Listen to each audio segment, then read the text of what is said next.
My name is Colin. My family is...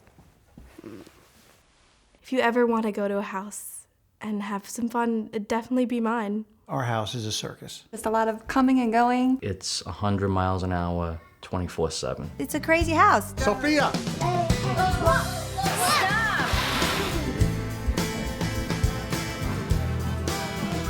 It's 2 years since he was diagnosed, but it just feels so fresh. Just thought maybe she had a little bug, a little flu. We had no idea that she had a brain tumor the size of a grapefruit in her head. This little head at 3.5 years old. One of the hardest things when your child is sick is to believe that it's actually really happening. And she says we need to do a bone marrow biopsy to be 100% sure, and I told her she's not gonna touch my son. She told her we were gonna go home. We're going We're home. leaving.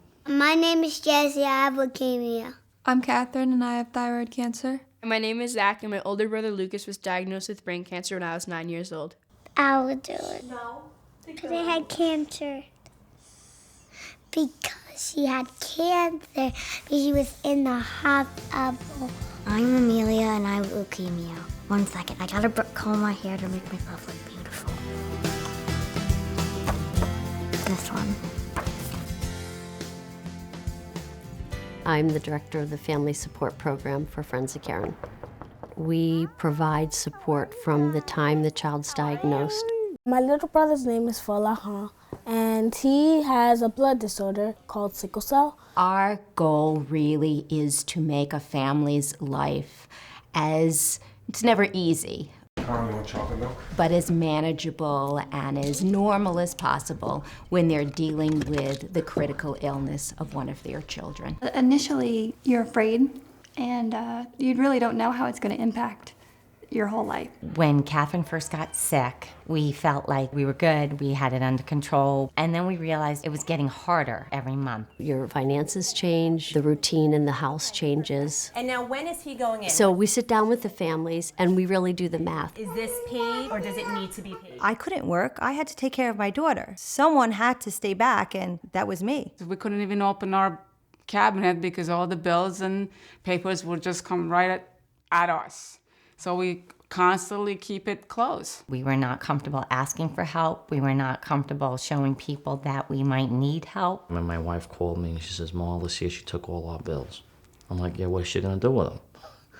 Rhonda came and said, "We are here to help you. We are gonna get you through this. This is what we do." It doesn't matter how much you earn. $1,800. Cancer is a very expensive illness.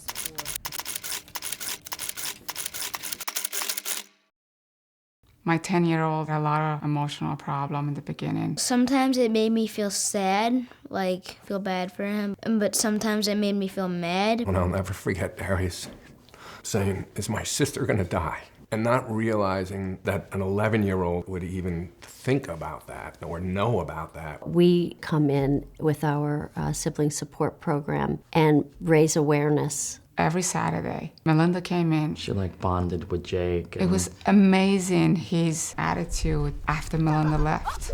Hi, Melinda. What we've learned in working with families is that the siblings are just as much affected by the illness emotionally as the ill child is affected physically.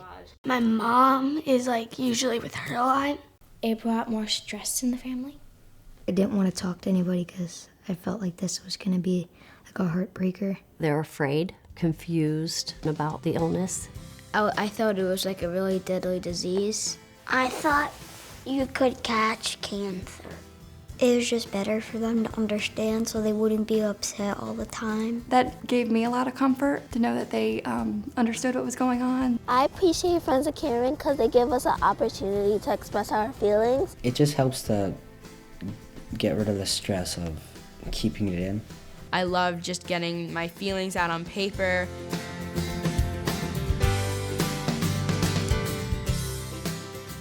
There was no cure. There was, please go home, take care of your son, have a good time, you've got a few months. There's the supplements that Lucas takes. Seeing Rhonda walking up the stairway was just, oh, thank God someone's here who actually knows what I'm going through. I learned to not be scared. He's still my brother. He's still the same person. I was able to say what I wanted to say and do what I wanted to do with him before he passed away.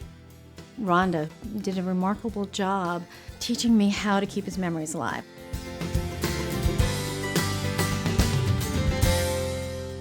Good. And Each social worker here works with about 50 families at a time. You guys have been so really wonderful. There are more families out there that need Friends of Karen, and we need to do even more. No matter what we needed, they figured out a way to help us.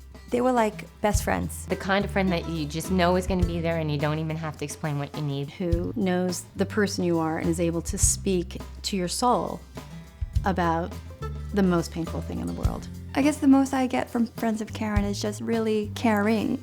I mean, I felt that they genuinely had an interest in us and helping us. The way I describe it is she saved our lives. They did.